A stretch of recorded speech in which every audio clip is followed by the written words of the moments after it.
আসসালামু আলাইকুম। শীত মানেই হচ্ছে পিঠাপুলির উৎসব। অন্যান্য পিঠার পাশাপাশি এই পোয়া পিঠাটাও কিন্তু অনেক বেশি জনপ্রিয়। অনেকেরই পোয়া পিঠা ফুলে না, তারা চাইলে আমার আজকের এই রেসিপিটা দেখে নিতে পারেন। আপনার পিঠাটাও কিভাবে পারফেক্ট আর ফুলকো ফুলকো হবে সেই টিপস অ্যান্ড ট্রিক্স রয়েছে আমার আজকের ভিডিওতে। আশা করছি আমার আজকের ভিডিওটি আপনাদের কাছে খুবই ভালো লাগবে।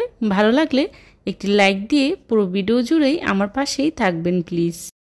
আজকের পোয়া পিঠা তৈরি করার জন্য প্রথমে আমি একটি পাত্রে নিয়ে নিচ্ছি 2 কাপ শুকনো চালের গুঁড়ো। আপনারা চাইলে ভেজা চালের গুঁড়োটাও ব্যবহার করতে পারেন। তার সাথে নিয়ে নিচ্ছি 1 বাটি আটা, দিয়ে দিচ্ছি লবণ 1 চা চামচ। এখন শুকনো উপকরণগুলোকে আমি খুব ভালো করেই মিশিয়ে নিচ্ছি। আপনারা নিশ্চয়ই খেয়াল করেছেন আমি কিন্তু এখানে 2 বাটি চালের গুঁড়ার সাথে 1 বাটি আটা ব্যবহার করেছি। এতে করে পিঠাটা অনেকটাই ফুলকো ফুলকো হবে। মেশানো হয়ে গেলে এক সাইডে রেখে দিচ্ছি।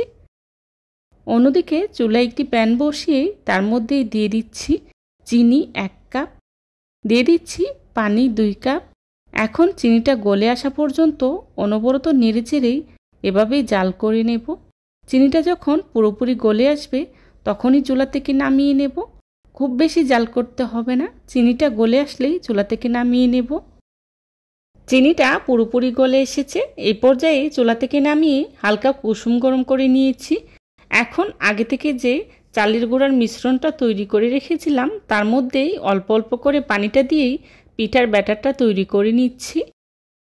দেখুন আমি কিন্তু অল্প অল্প করে পানি দিয়েই ব্যাটারটা তৈরি করে নিচ্ছি। একবারেই বেশি করে পানি দেওয়া যাবে না, এতে করে দলা পেকে যেতে পারে। অল্প অল্প করে পানি দিয়েই খুব ভালো করেই পিঠার ব্যাটারটা তৈরি করে নিচ্ছি। এই কাজটা কিন্তু আপনারা চাইলে হ্যান্ড উইচের সাহায্যেও করতে পারেন, তবে হাতের সাহায্যে করলে পিঠার রেজাল্টটা খুব ভালো আসে। আমি কিন্তু বেশ কিছুটা সময় নিয়েই এভাবে খুব ভালো করেই মতে নিচ্ছি, দেখতেই পাচ্ছেন। আর এভাবে হাতের সাহায্যে মতে নিলে পিঠাটা খুবই ফুলকো ফুলকো হয়। আমি অল্প অল্প করে পানি দিচ্ছি আর এভাবেই খুব ভালো করে মিশিয়ে নিচ্ছি। এতে করে পিঠার ডোটা একদম পারফেক্ট হবে। এই পোয়া পিঠা কিন্তু অনেক সময় ফুলতে চায় না, আবার কখনো কখনো ভিতরে কাঁচা থেকে যায়। আপনার গোলাটা যদি একদম পারফেক্ট হয় তাহলে এই পিঠাগুলো ফুলকো ফুলকো হবে আর ভিতর দিয়েও কাঁচা থাকার সম্ভাবনা থাকবে না। পিঠা তৈরি করার জন্যেই আমার পিঠার ব্যাটারটা একদম রেডি। দেখতেই পাচ্ছেন এর কনসিস্টেন্সিটা খুব বেশি পাতলাও না আবার খুব বেশি ঘনও না, এই পরিমাণেই রাখতে হবে। এখন পিঠা তৈরি করার পালা।